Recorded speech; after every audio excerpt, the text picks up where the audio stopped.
This channel does not promote any violent, harmful, or illegal activities. All content provided by this channel is meant for an educational purpose only.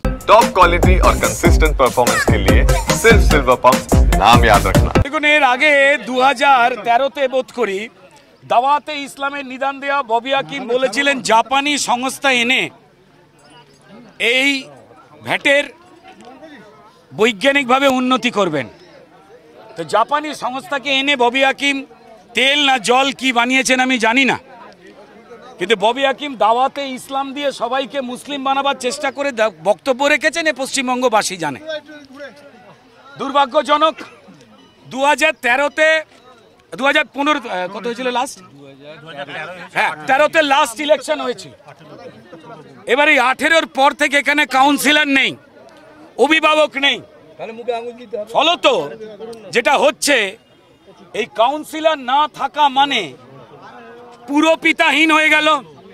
অর্থাৎ এলাকার জল, drain, রাস্তা, তার যে সমস্যাগুলো রয়েছে সেগুলোতে মানুষ মরুক। যা তৈরি হলো মানুষকে এরা শুধু ভোটার বানালো, কিন্তু মানুষের যে মিনিমাম নাগরিক অধিকার, একটু জল, একটু থাকার জায়গা, সেইটার বন্দোবস্ত করলো না। হাওড়াতে ক্রিমিনালদের জ্যাঠামশাই অরূপ রায়, যার চোখের সামনে শিক্ষিত ছেলেরা বেকার হয়েছে, প্রমোটিং বাজিতে নাম লিখিয়েছে, যার বিরুদ্ধে তার দলেরই নেতাকে খুন করার অভিযোগ থেকে মমতা বন্দ্যোপাধ্যায় নাকি তাকে বাঁচিয়েছেন। তারা শুধু মানুষকে ভোটার বানিয়েছে, আর তারা সুখ দুঃখের কোনো রকম ঘটনাতে এরা নেই। এরাই এই গরিব মানুষগুলোর প্রধানমন্ত্রী আবাস যোজনায় পাঠানো বাড়ি চুরি করেছে। 100-র উপরে বাড়ি ভেঙে গেছে, যে কোনো মুহূর্তে আরও ভাঙতে পারে। একটু আগে ভাঙলো।